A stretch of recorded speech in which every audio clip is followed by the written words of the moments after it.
the NFL just keeps looking like it's been turned upside down. Things have been great, a lot of competitive football. Some teams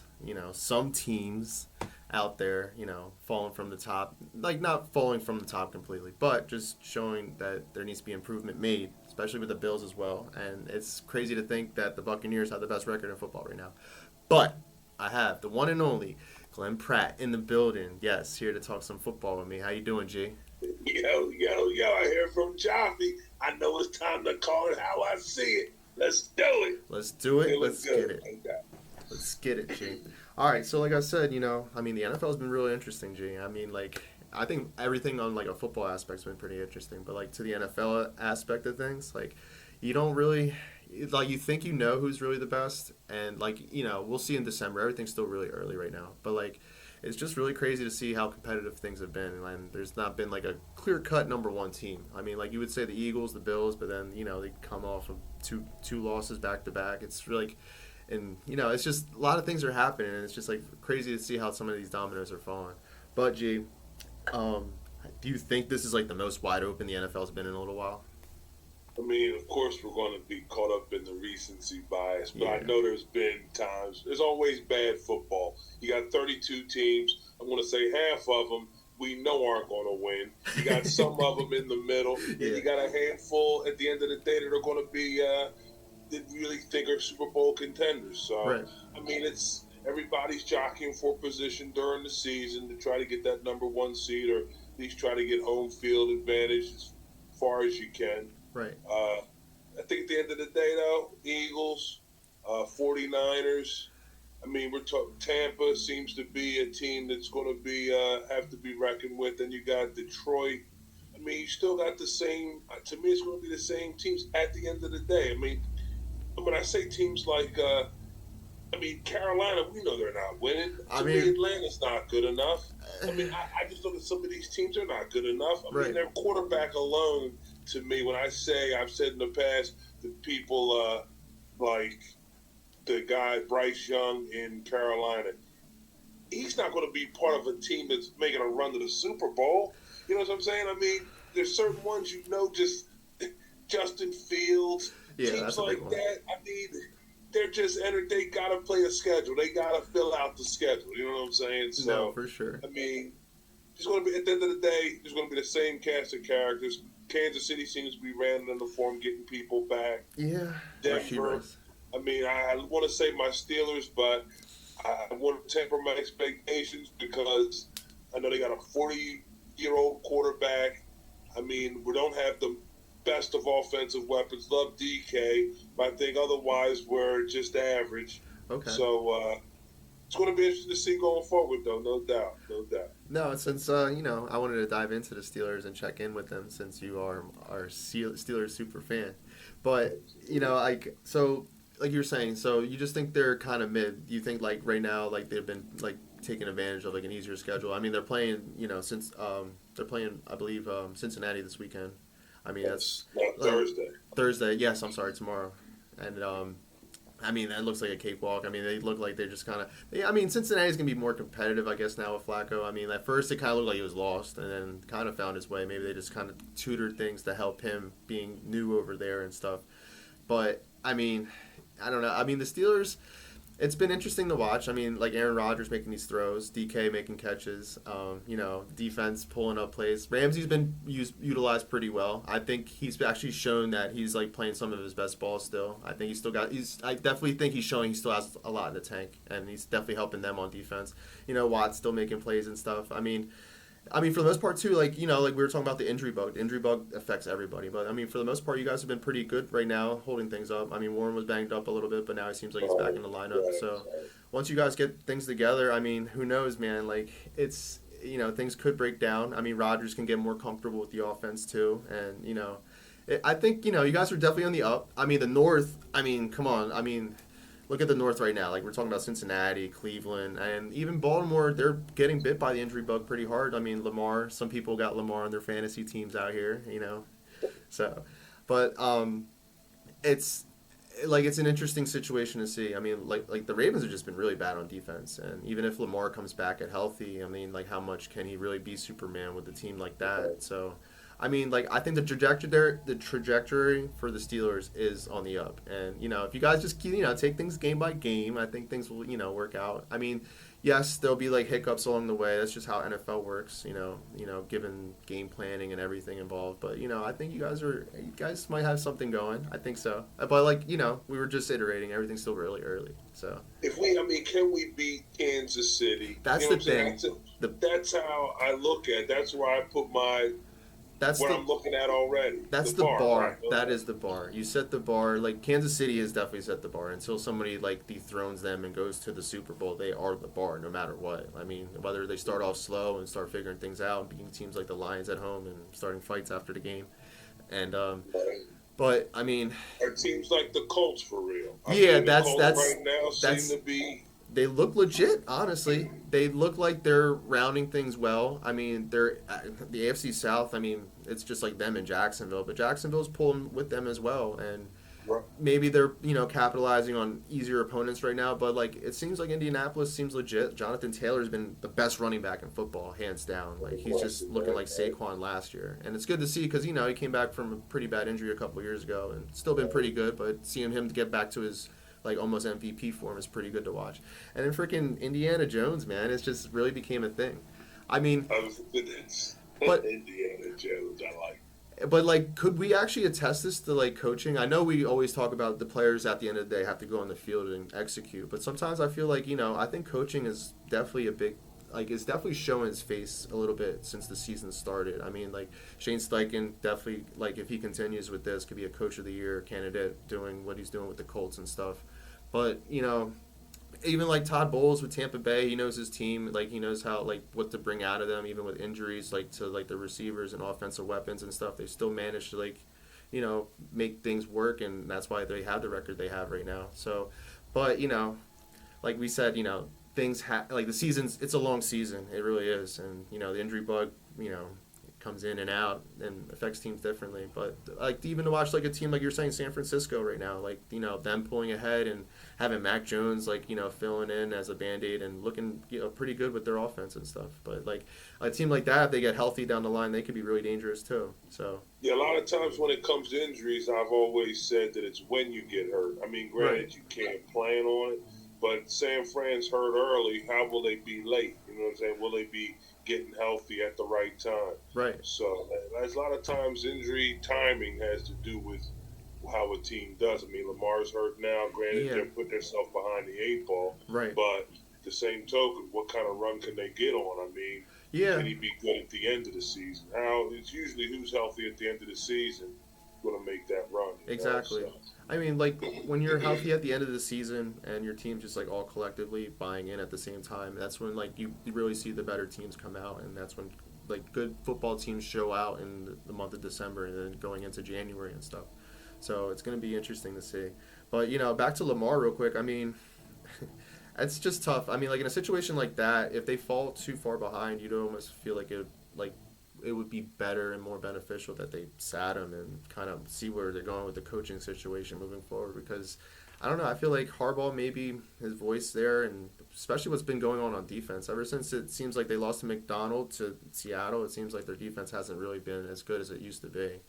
So it's interesting to see how things might break down. But like I said, in that division, I don't know. I feel like they still got a lot of division games left. Baltimore, and that's really the crucial. Their schedule. Season, you know what I mean? I was peeking at their schedule. It looks a little favorable, like especially down the stretch. I know they got their bye week coming up as well, so they can get some time to get healthy and stuff, and maybe figure things out. But we'll see how things break down. I mean, it was interesting to see that they cut C.J. Gardner-Johnson. I mean, that's pretty crazy. This guy's been on 4 teams in 7 months already. It's pretty crazy. Really? But, I mean, sometimes, some players get affected in that late. But I want to ask you, G, as like, an outside guy watching football, what do you think about the Eagles right now?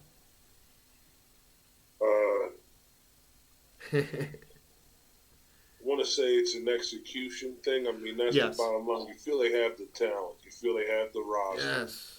You're just waiting for them to put things together. I mean, to me personally, I think Jalen Hurts is a capable quarterback. Right. I know right now from what I hear on social media, people have him. I mean, there's people talking about someone who has lost their shine. Yeah. I mean, people are just questioning. I hear this guy, Howard Eskin, Oh, he's jeez. suggesting that Tanner McKee should be starting. I'm like, wow, that quick. I mean, they're 4-2, right? I mean, I don't see if they were 1-5, I could see the squad. I mean, they have still been able to win games. Yes, they've lost a couple games that people didn't think they should have. But I mean, come on, man, that team's too good to. You'll see at the end of the day. I think they'll be okay.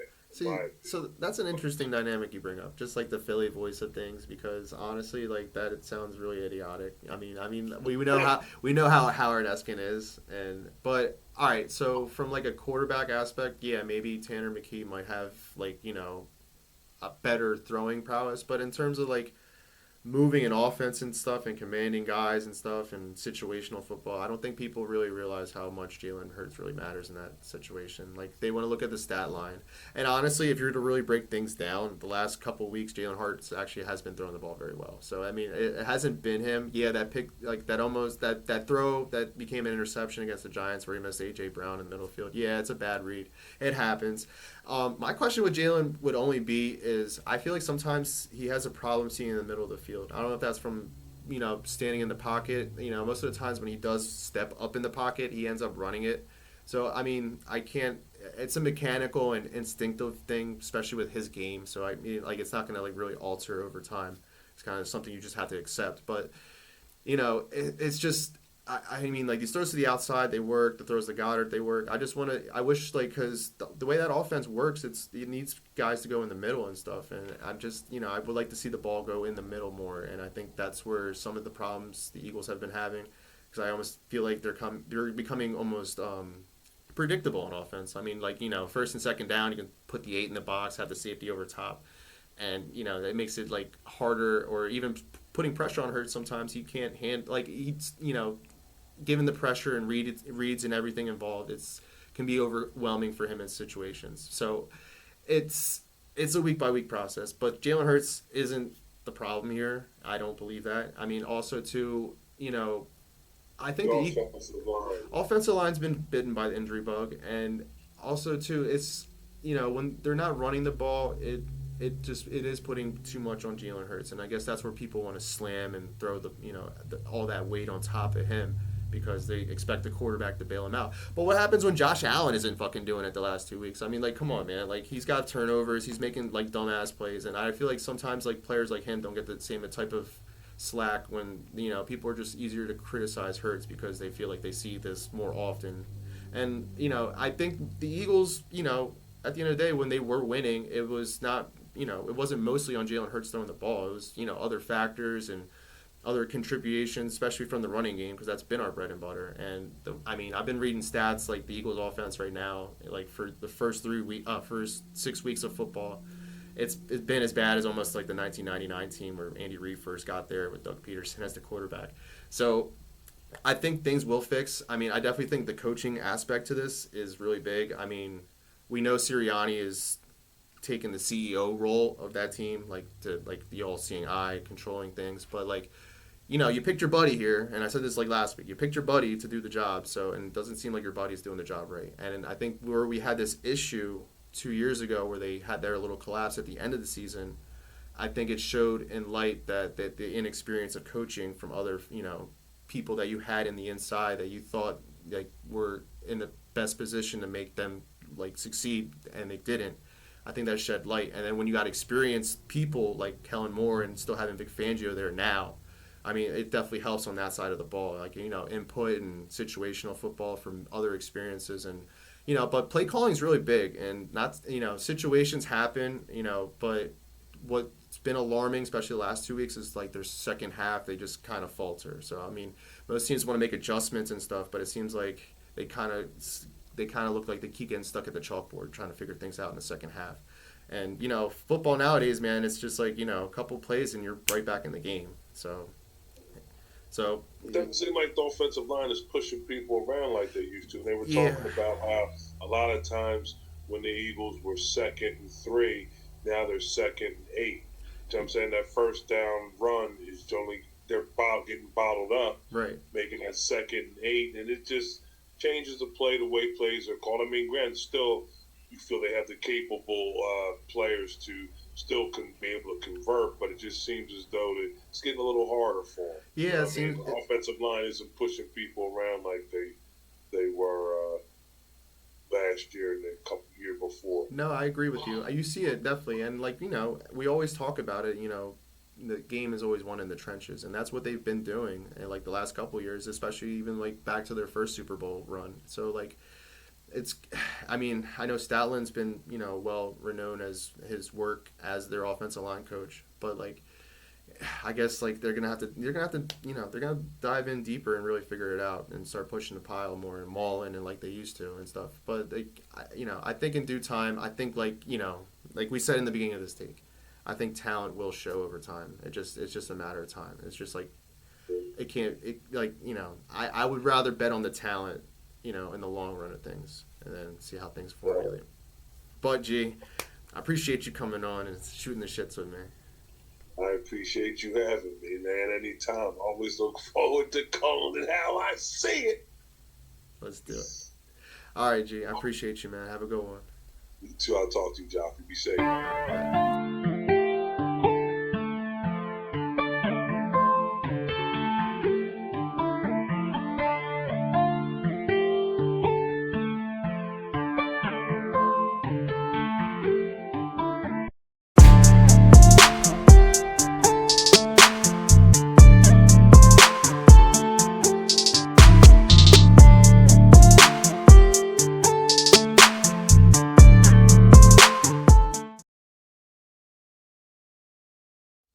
So, the Phillies are done. It's over. The season is over. Red October is over. Everything went down the toilet. They lost to the Dodgers. Did the better team win? We'll wait and see.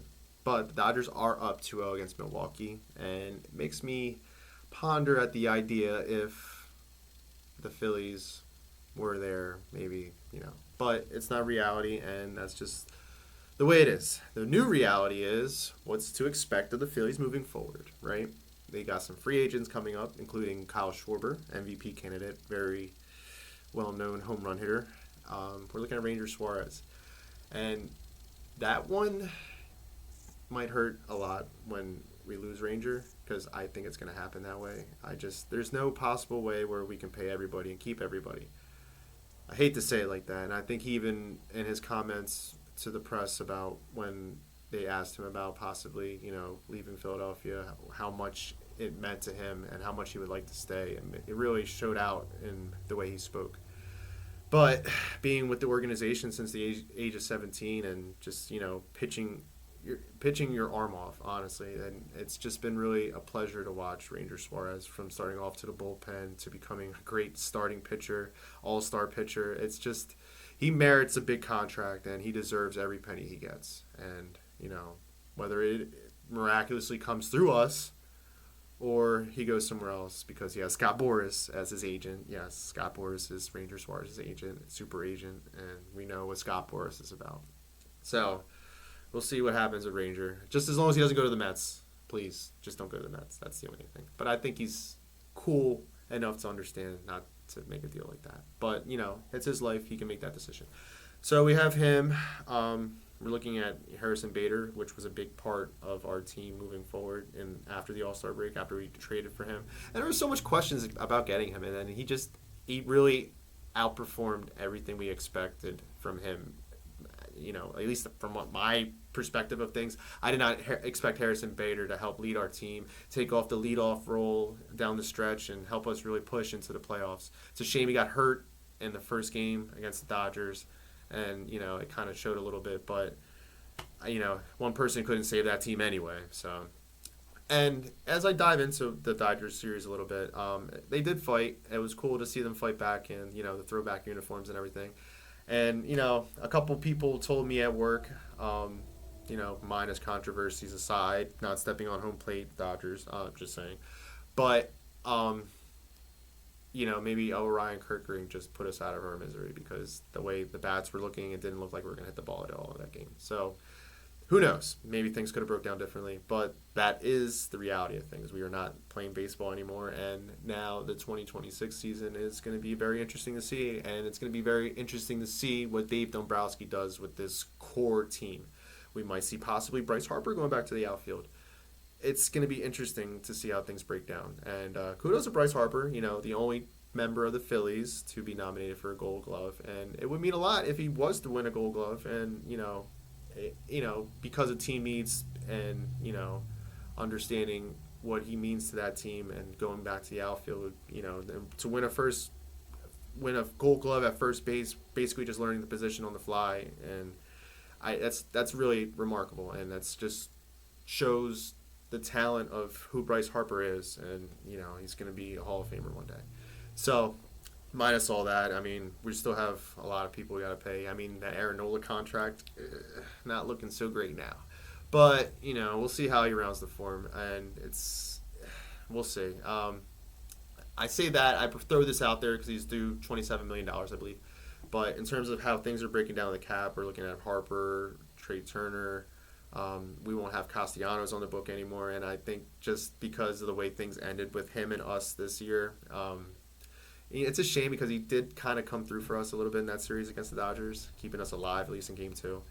But I just think, I think it's time for mutual parts to go different ways for his career and the Phillies moving forward. It's a shame because I copped this jersey. But, looking into the hindsight of things, I mean, we're going to look at that. Jesus Luzardo is going to be a free agent, and I personally would like to see him come back, not just because he's Peruvian and he pitches lights out against the Dodgers and kept up against Blake Snell, which is not something anybody on the Brewers could do right now. And that's what bothers me, too. I mean, it just, looking at the Brewers pitching staff, yes, they have, Peralta and Miz and everything, but I just don't see them holding up as strong as the Dodgers are. The Dodgers just have everybody. Yamamoto pitched a complete game yesterday, and it's just really crazy to think. I mean, they look like they're on a collision course to face the Mariners, and Mariners have definitely, romped the Blue Jays up in Toronto, and that's been interesting because Toronto was kind of sitting back waiting for Seattle, and Seattle's definitely got the hot hand, and, from Polanco to, Julio Rodriguez, there's some guys stepping up, and they're becoming a good story, and it's good to see the Mariners actually in a good position in baseball. So that's the way the cookie crumbles, and we're going to see how the Phillies, mold their cookie moving forward in the 2026 season. The only thing that we do know about the 2026 season, I mean, other than the people that we already have under contract moving forward, is that Rob Thompson, Topper, will be back, to the dismay of a lot of people out in the area. But he is, in the short amount of time that he's been here in 4 years, the most winningest percentage-wise the Phillies manager ever had. So he has provided us a team, or, puts out a team on a daily basis that, has a great chance to win. And coming from where they were after their World Series run and their little, the gap window that they had with that core, there was bad baseball for a long time for the Phillies. And then, things changed around. We hired Girardi, and he brought Thompson along as coaching staff, and things didn't work out with Girardi, and now we are where we are with Topper. I don't think he would imagine that, and I know he likes coaching and managing the Phillies. So I think it's a good thing that Rob Thompson's coming back. And people want to, he did make some mistakes managing, and it seemed like Dave Roberts in the series against the Dodgers outmanaged him, especially in the first two games. But Game 3, he had a great game plan, throwing, Nola and, throwing Nola out there and then having Ranger come in and sweep up sweep up Game 3 for him, and it was a good call there. It's just tough. I mean, Strom giving up Game 1 kind of, and then it seemed like the Dodgers were not afraid of Duran, and as good as Duran's stuff is, he's touchable. He's not an untouchable pitcher, but I'm glad to have him moving forward in our bullpen, and they're going to have to mold and fix together the bullpen. We'll see. I mean, Orion Kerkering, yes, he had the biggest fail of his lifetime, and I think he can only grow from it. I mean, a player like that, he has good stuff, still very young, and it's just a moment, honestly. Yes, he should have thrown the ball at first base, but, given the hindsight of everything, maybe that wouldn't even matter anyway. So we just have to accept that for what it is. And we're going to see what Dave Dombrowski does with this team. Like I said, outfield, it's going to be interesting. Rhys Hoskins might be a possibility again. I mean, if you could put Bryce Harper back in outfield and Rhys Hoskins back at first base and just to have that, void filled for Castellanos, we'll see how that breaks down. Kepler showed a lot. If they can get him for the right deal, why not bring him back? Brandon Marsh has also been very cool and spectacular, especially given the way he started off the season. Very slow, got injured, and he came back. And ever since the All-Star break, he's been a big part of what they were doing, batting fifth for us. And how can we forget G.T. Realmuto? Honestly, in terms of Philly catchers, he is up there, honestly. We're talking about Mike Lieberthal, Darren Daulton, Bob Boone even. Like, if there's a Mount Rushmore of Philly catchers, he is on there. He is. And forgive me too, Carlos Ruiz as well. But if you're to mix those guys in there, JT Realmuto is a top 4 catcher in Philly's all-time history. He's definitely on the Mount Rushmore things. And if we can get him back on the right deal, I think everything will come. I think they could sit down at a table and shake hands and have him come back next season. Because honestly, in terms of cerebral calling games and stuff, he's there. Honestly, he could be a manager in a couple of years. Honestly, that's just how cerebrally smart JT Realmuto is, and getting through these games and stuff. And it's tough because you kind of want that guy to signal call a team for you that could win a championship, and it's a shame. But I mean, honestly, from what he did, batting fourth for most of the season down the stretch, he really stepped up big. And I really feel like we need to do the right thing and bring back JT Realmuto, that's for sure. But like I said, whoever else comes back, and how the cookie ends up crumbling later, we'll see. But overall, I am very happy with this team. And like I iterated earlier, there's teams out there that haven't won in years. The Pirates, the Rockies. There's just teams that, they don't get to appreciate playoff baseball, and they don't have that atmosphere. And, like the Padres for a while, they stabilized now. They have a team that can go out there and compete. And, it's really tough when you're down in the dumps a lot and you can't fight to get to where you need to be a playoff team. But the Phillies organization is stable. They have an owner that is willing to spend, but within reason of things and breakdown of organization of the team. So it's going to be interesting to see, and I'll be tuned in next year. I'll probably be suckered in again like I was this year, but overall I enjoyed watching the 2025 Phillies. It's a shame the way things ended. I mean, given to we didn't have Zach Wheeler, and he's a force. It's going to be interesting to see how he comes back from his injury, because we all recognize him as being just a force at starting pitching.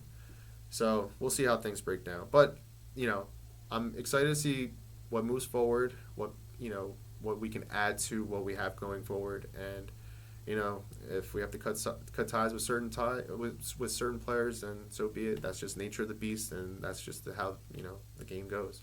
So I'm signing off on the 2025 Phillies.